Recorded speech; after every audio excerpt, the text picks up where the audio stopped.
DCM DK Shivakumar ರಾಮನಗರದಲ್ಲಿ CM ಅಸ್ತ್ರವನ್ನ ಮತ್ತೆ ಪ್ರಯೋಗ ಮಾಡಿದ್ದಾರೆ. ಡಿಕೆ ಸುರೇಶ್ ಪರ ಪ್ರಚಾರ ಮಾಡ್ತಾ ತಾವು ಸಿಎಂ ಆಗುವಂತ ನಂಬಿಕೆ ಸುಳ್ಳಾಗೋದಿಲ್ಲ ಅಂತ ಹೇಳಿದ್ದಾರೆ. ಇತ್ತ ಅದೇ ಸ್ಥಳದಲ್ಲಿ ಮಾತನಾಡಿದಂತ ದೇವೇಗೌಡರು ಸರ್ಕಾರ ಬೀಳಿಸುವಂತ ಶಪಥ ಮಾಡಿದ್ದಾರೆ. ಬನ್ನಿ ರಿಪೋರ್ಟ್ ನೋಡೋಣ.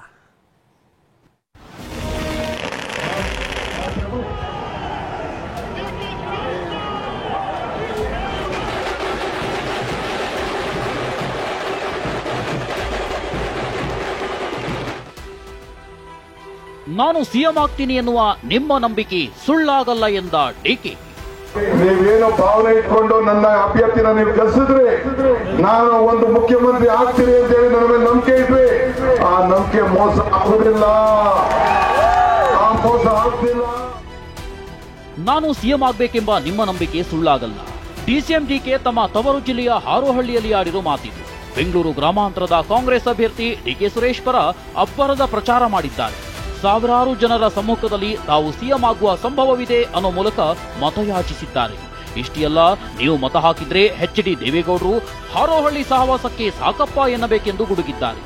ಕೈಯಲ್ಲಿ ಅದು ಮುಗಿದ ತಕ್ಷಣ ಕುಯ್ಯನ್ಬಿಟ್ಟು ಡಾಕ್ಟರ್ ಮಂಜುನಾಥ್ ಹೋಗಿ ಮೋದಿ ಮೇಲೆ ಬಿಡೋಬೇಕು. ದೇವೇಗೌಡರು ಸಾಕಪ್ಪ ಸಾಕು ಈ ಹಾರೋಹಳ್ಳಿ ಮರವಾಡಿ ಸಹವಾಸ ಅಂತ ಹೇಳ್ಬೇಕು. ರಾಜ್ಯ ಸರ್ಕಾರ ಬೀಳಿಸುವುದಾಗಿ ಎಚ್.ಡಿ. ದೇವೇಗೌಡ ಶಪಥ. ಇತ್ತ ಹಾರೋಹಳ್ಳಿಯಲ್ಲಿ ಮಾಜಿ ಪ್ರಧಾನಿ ದೇವೇಗೌಡರು ಸಹ ಮೈತ್ರಿ ಅಭ್ಯರ್ಥಿ ಡಾಕ್ಟರ್ ಮಂಜುನಾಥ್ ಪರ ಮತಯಾಚಿಸಿದ್ದಾರೆ.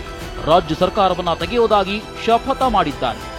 ಇವತ್ತು ಈ ರಾಜ್ಯದಲ್ಲಿ ಭ್ರಷ್ಟ ಸರ್ಕಾರವನ್ನ ತೆಗೆಯುವವರೆಗೆ ಶಪಥ ಮಾಡುತ್ತೇನೆ. ನಾನು ನಿಲ್ಲೋದಿಲ್ಲ, ಕೂರೋದಿಲ್ಲ. ಯಾವ ಕಾರಣಕ್ಕೂ ಜನ ಕ್ಷಮಿಸುವುದಿಲ್ಲ. ಕುಮಾರಣ್ಣ, ನಿನ್ನ ಮನೆಯಲ್ಲಿ 3 ಜನ ನಿಂತಿದ್ದಾರಲ್ಲ, 3 ಜನ ಸೋಲು ಖಚಿತ. ಕೆಪಿಸಿಸಿ ಅಧ್ಯಕ್ಷರು ನನಗೆ ಮೋಸ ಮಾಡಿದ್ರು, ಅಖಂಡ ಶ್ರೀನಿವಾಸ ಮೂರ್ತಿ ಆರೋಪ. ಇನ್ನು ಬಿಜೆಪಿ ಸೇರಿರೋ ಮಾಜಿ ಶಾಸಕ ಅಖಂಡ ಶ್ರೀನಿವಾಸ ಮೂರ್ತಿ ಡಿಕೆ ವಿರುದ್ಧ ಗಂಭೀರ ಆರೋಪ ಮಾಡಿದ್ದಾರೆ.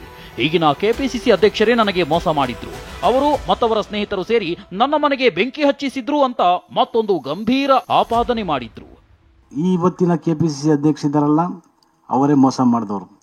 ಅವರು ಅವರ ಸ್ನೇಹಿತರೆಲ್ಲ ಸೇರಿ ನಮ್ಮ ಮನೆ ಬೆಂಕಿ ಹಚ್ಚಿಸಿದ್ರು.